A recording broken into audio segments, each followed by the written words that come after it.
Hello friend, welcome to the SOC classes tech. मित्रांनो, ह्या व्हिडिओमध्ये आपल्याला एक्झरसाइज बघायची आहे. फर्स्ट लेसनची that is a heredity and evolution. तर हा व्हिडिओ क्रमांक 1 आहे. आपण ही एक्झरसाइज 2 व्हिडिओमध्ये केलेली आहे. तर हा फर्स्ट व्हिडिओ आहे. तर मित्रांनो, तुम्हाला जर अधिक व्हिडिओ हवे असतील तुम्ही आम्हाला व्हॉट्सअप करू शकता. आमचा व्हॉट्सअप क्रमांक दिलेला आहे, तो आहे 8657 33 22 80. किंवा त्यानंतर तुम्ही एक ॲप्लिकेशन डाउनलोड करू शकता प्ले स्टोअरवरनं, किंवा याची लिंक व्हिडिओच्या डिस्क्रिप्शनमध्ये सुद्धा दिलेली आहे. क्विल हे ॲप आहे, ठीक आहे. याच्यामध्ये सर्व नोट्स उपलब्ध करून दिलेल्या आहेत, ठीक आहे. त्याच्यानंतर मित्रांनो, आपला जी एक्झरसाइज आहे त्याच्यातला जो पहिला प्रश्न आहे ते आहे कंप्लीट द फॉलोइंग डायग्राम. खालची डायग्राम आपल्याला पूर्ण करायची आहे. इथं काय प्रश्न विचारले बघा. The evidence of the evolution. जे इव्होल्यूशन आहे त्याचे जे काही इव्हिडन्स आहे ते कोणकोणते आहेत. तिथं 2 इव्हिडन्स आपल्याला दिलेले आहेत. पहिलं दिलेलं आहे मॉर्फोलॉजिकल इव्हिडन्स. तर मॉर्फोलॉजिकल इव्हिडन्स म्हणजे काय?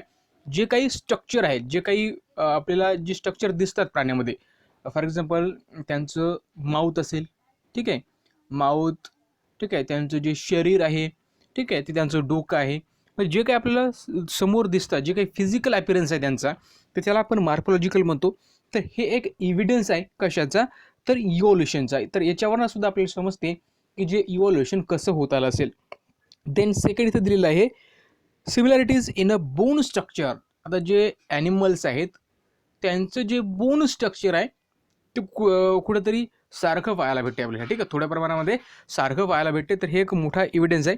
त्यानंतर इथं 2 इथं ब्लँक दिलेले आहेत. तर इथं आपल्याला लिहायचं आहे इम्ब्रोलॉजिकल एव्हिडन्स. नंतरचं आहे इम्ब्रोलॉजिकल एव्हिडन्स, तो इथं लिहिलं आहे, तुम्ही हे लिहून घेऊ शकता. इम्ब्रोलॉजिकल एव्हिडन्स म्हणजे काय? जर ते एम्ब्रिओ असतो, ठीक आहे, त्याच्यामध्ये जे काही पहिली स्टेजेस आहेत, फर्स्ट स्टेज आणि सेकंड स्टेज, त्या दोन्ही स्टेजमध्ये सर्व प्राण्याची, सर्व म्हणण्यापेक्षा आपण म्हणूया काही प्राण्याचे जे काही स्ट्रक्चर आहेत, काही ॲपिरन्स आहे ते सेम आहे, ठीक आहे. मग जसं जसं एम्ब्रिओ डेव्हलप होत जातो तसं तर त्यांच्यामध्ये थोडीसं डिफरन्स यायला सुरुवात होते, ठीक आहे. आणि त्याच्यानंतरचं आहे पॅलेंटोलॉजिकल एक इव्हिडन्स आहे, ठीक आहे. तर हे आपण इव्हिडन्स तुम्ही इथं लिहू शकता. प्रश्न तुम्ही इथं लिहून घेऊ शकता, ठीक आहे. त्यानंतर आपण दुसरा क्वेश्चन बघूया. Sorry guys.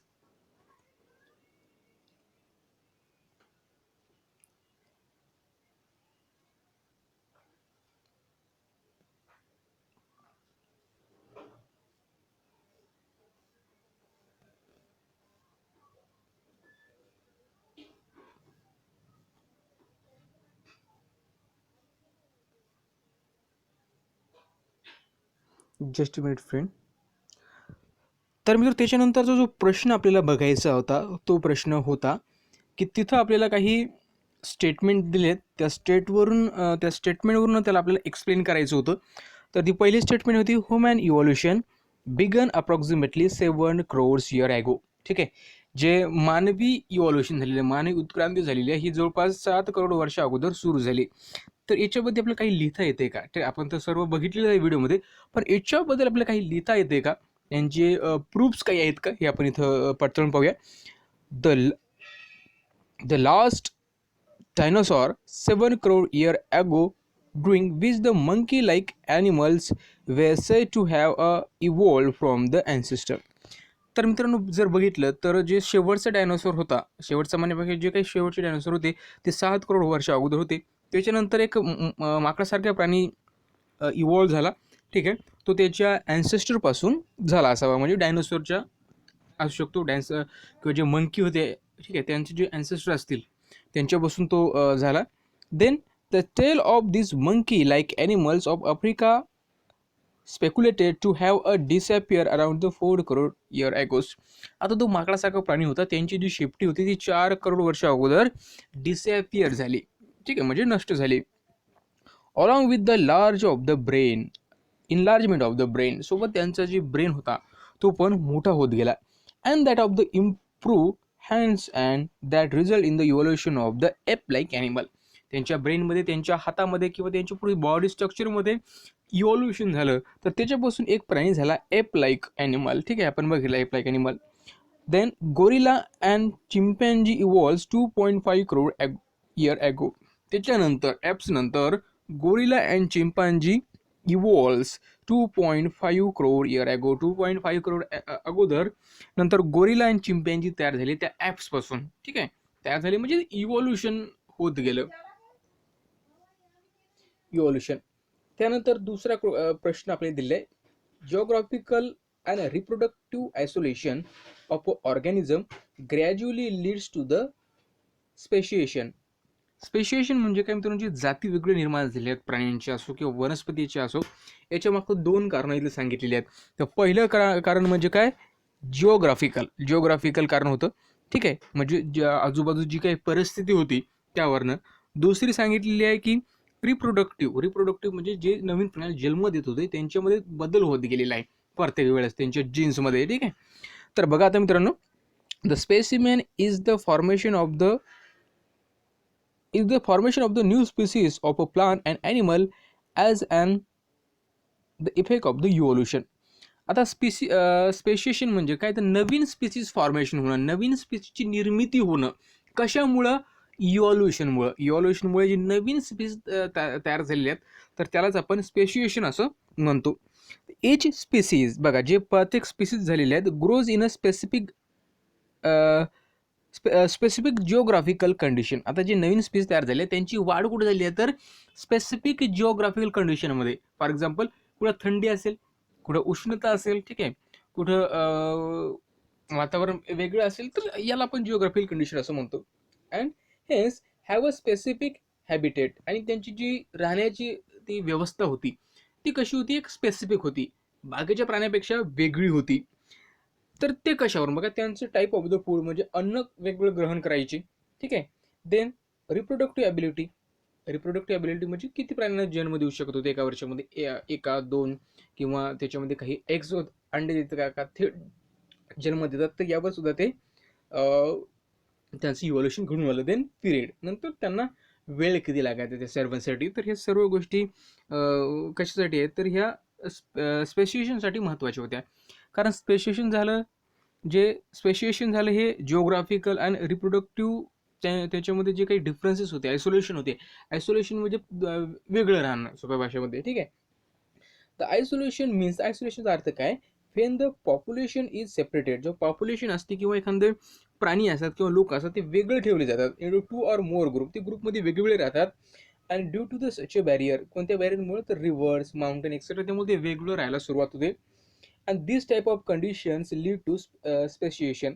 आणि ह्या प्रकारची जी परिस्थिती असतात ते काय करतात, स्पेशिएशन म्हणजे काय, नवीन प्रजातीला विकसित करायला मदत करत असतात. Then reproductive isolation is brought about by genetic variation. आता रिप्रोडक्टिव्ह आयसोलेशन म्हणजे काय, तर जे जेनेटिक व्हेरिएशन होतं, त्यांच्या जीन्समध्ये जे काही व्हेरिएशन सापडत होतं विथ द पिरियड टाईपनुसार. ठीक आहे, तर त्याच्यामुळे सुद्धा स्पेशिएशन फॉर्म झालेले आहेत, म्हणजे वेगवेगळ्या जाती निर्माण झालेल्या आहेत. तुम्ही हे लिहून घेऊ शकता, त्यासाठी व्हिडिओ तुम्हाला पॉज करावा लागेल. त्यानंतर थर्ड क्वेश्चन होता, study of the fossil is an important aspect of the study of the evolution. ज्यावेळेस आपण इव्हॉल्युशनची स्टडी करतो, उत्क्रांतीची ज्यावेळेस आपण अभ्यास करतो, त्यावेळेस आपल्याला जे फोसाईलचा अभ्यास करणं अतिशय महत्त्वाचं आहे. असं का, तर मित्रांनो, हा इतका महत्त्वाचा का ठरतो, कारण मित्रांनो, जे प्राणी आहेत ते कधी होते, ठीक आहे, किती वर्ष अगोदर होते, यांचा अभ्यास आपण फक्त फोसाईलवरच करू शकतो. सध्या तरी आपल्याकडे कुठले त्याच्याकडे जे इव्हिडन्स आहेत त्याच्यामधला हा एक महत्त्वाचा इव्हिडन्स आहे. ठीक आहे, तर याच्यामध्ये बघा मित्रांनो, fossils are the remnants and impressions of organism that remain preserve underground. आता जे खूप वर्षाकाळी जे प्राणी होते, ठीक आहे, जे काही मानव होते ते जमिनीखाली गाडले गेले आहेत आणि त्यांची जी इम्प्रेशन आहेत ते तसे तिथं प्रिझर्व करण्यात आलेले आहेत. ठीक आहे, ज्यावेळेस आपण त्याला खोदून बाहेर काढू त्यावेळेस आपल्याला त्यांचं स्ट्रक्चर कसं होतं किंवा ते कधी डेथ झाली त्यांची, तरी आपण कार्बन डेटिंगवरून ते आपण माहिती करून घेऊ शकतो. The carbon consumption of the animals and the plant stop after the death. आता जे कार्बनचं कन्झप्शन असतं हे काय होते, की एकदा प्राणी जर डेथ झाला, तो जर मेला, तर त्याच्यानंतर जे कार्बनचं कन्झप्शन आहे ते थांबते. Then only decaying of the process of the C14 म्हणजे कार्बन 14 टेक्स प्लेस कंटिन्युअसली. आणि त्यावेळेस फक्त एकच प्रोसेस होते, म्हणजे डिकेइंग ऑफ द कार्बन 14. म्हणजे कार्बन 14 फक्त त्याचा डिके होत असतो, म्हणजे त्याचं प्रमाण कमी होत असते कार्बन 14चं ज्यावेळेस प्राणी मरत असतो. The time pass the time pass since the death of the plant और animal can be calculated by the carbon dating. आणि त्या प्राण्याचा मृत्यू कधी झाला हे आपण फाइंड आउट करू शकतो. कशाने?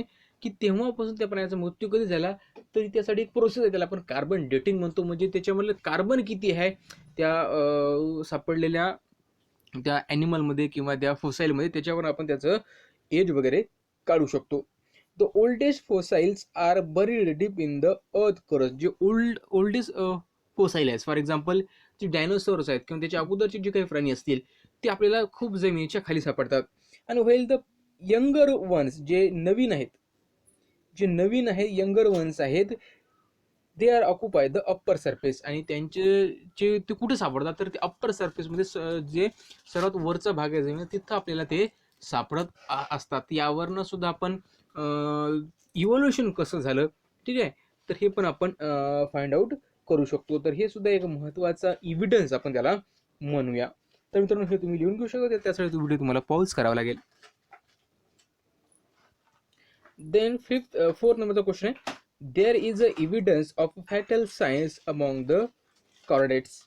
तर मित्रांनो बघा, आता इव्हिडन्स म्हणल्यानंतर द फॅटल सायन्स, आता जे फॅटल सायन्स आहे, evidence of the fetal science deals with the study of the embryology. आता जी फॅटल सायन्स असते ही कशाचा अभ्यास करतो याच्यामध्ये, तर इम्ब्रिओलॉजीचा आपण अभ्यास करत असतो. जे एम्ब्रिओ आहे त्याच्यामध्ये जे प्राणी आहे, ठीक आहे, जे कुठल्याही प्राण्याचा एम्ब्रिओ असतो त्याचं जर आपण डेव्हलपमेंट बघितलं तर त्याच्या स्टेजेस आहेत, first stage, second stage, third stage. तर ह्या जे काही स्टेजेस आहेत तर यांच्या स्टेजेसमध्ये काहीतरी सिमिलरिटीज आपल्याला आढळत असतील, ते आपण बघूया. The embryological evidence arise from the comparative study of the embryological development stages of the various vertebrates. आता जे वर्टिब्रेट्स ॲनिमल्स आहेत त्यांचं एम्ब्रिओ जर आपण स्टडी केला, कंपॅरेटिव्हली स्टडी करावा लागतो, म्हणजे एकमेकांची तुलना दुसऱ्यासोबत आपल्याला करावी लागते. The embryo of the different vertebrates appear a similar during the initial stages. आता इनिशियल स्टेजमध्ये म्हणजे पहिल्या स्टेजमध्ये आपण म्हणूया की त्यांचा एम्ब्रिओ जे स्ट्रक्चर आहे किंवा ॲपियरन्स आहे हे सेम आढळते, ठीक आहे. And this similarities gradually decreases. आणि ही जी सिमिलिटी आहे ही ग्रॅज्युअली डिक्रीजेस होते, कमी होते, त्यांच्यामध्ये फरक यायला सुरुवात होते ॲज द एम्ब्रिओ डेव्हलप. जसं एम्ब्रिओ डेव्हलप होत जातो, जसं जसं त्यांची वाढ होत जाते, तसं तसं त्याच्यामध्ये वेगळेपणा यायला सुरुवात होते. The embryo can be use as a evidence of a evolution as a similarities in the initial stages of the development indicate the common origin of the animals. तर मित्रांनो, जे एम्ब्रिओ आहे हे can be use as a evidence. हे evidence म्हणून आपण याला गृहीत धरू शकतो. का? कारण जी फर्स्ट स्टेज आहे किंवा ते इनिशियल स्टेज आहे एम्ब्रिओची, तर ही काय आहे, तर ही सर्व प्राण्यामध्ये जवळपास ॲफिरन्स आहे ते एम्ब्रिओचं, जवळपास ते सारखंच दिसते. याच्यामुळे आपण इंडिकेट करू शकतो की जे ओरिजिन आहे या सर्वांचं ते common origin of the animal, म्हणजे हे सर्वांचं कॉमन ओरिजिन असू शकते, म्हणजे हे एकाच प्राण्यापासून निर्मित झालेले असू शकतात. तर मित्रांनो, हा व्हिडिओ तुम्हाला आवडला असेल तर नक्की व्हिडिओ लाईक आणि शेअर करायला विसरू नका.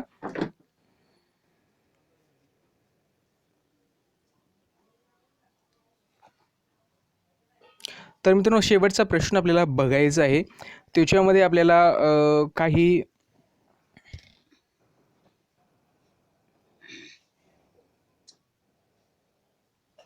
तर त्यानंतरचा जो तिसरा प्रश्न आहे ते complete the statement by choosing the correct option from the bracket.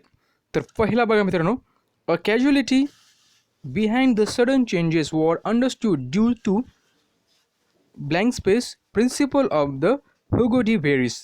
तर मित्रांनो, याचं जे राईट ऑप्शन आहे ते आहे म्युटेशन.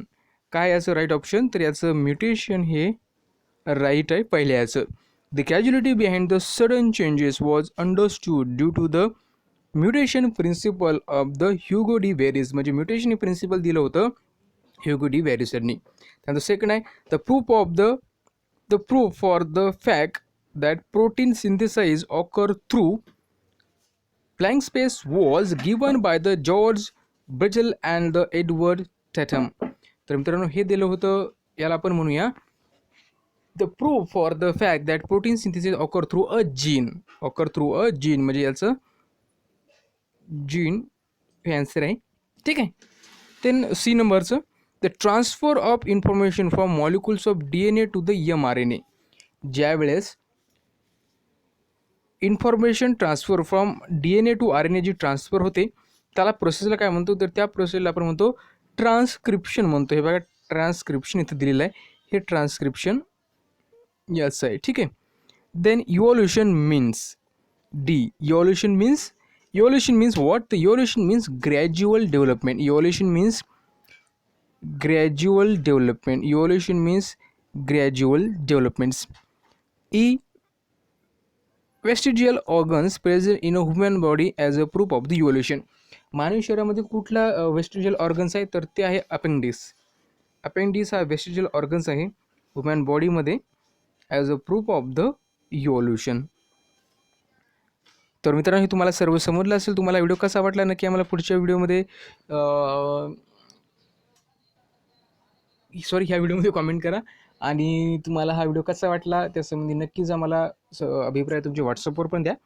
आणि समोरचा व्हिडिओ पण घेऊन येऊ. त्याच्यामध्ये आपल्याला बघायचं आहे की जो राहिलेले क्वेश्चन आहेत, the write short notes base upon the information is known to you. That is the Lamarckism आहे, Darwin theory of natural selection आहे, एम्ब्रोलॉजी आहे, इव्हॉल्युशन आहे, कनेक्टिंग लिंक्स आहे, त्यानंतर डेफिनेशन दिली आपल्याला, explain the mechanism of hereditary changes, त्यानंतर काही ॲन्सर आहेत, हे सर्व आपल्याला बघायचं आहे. ठीक आहे.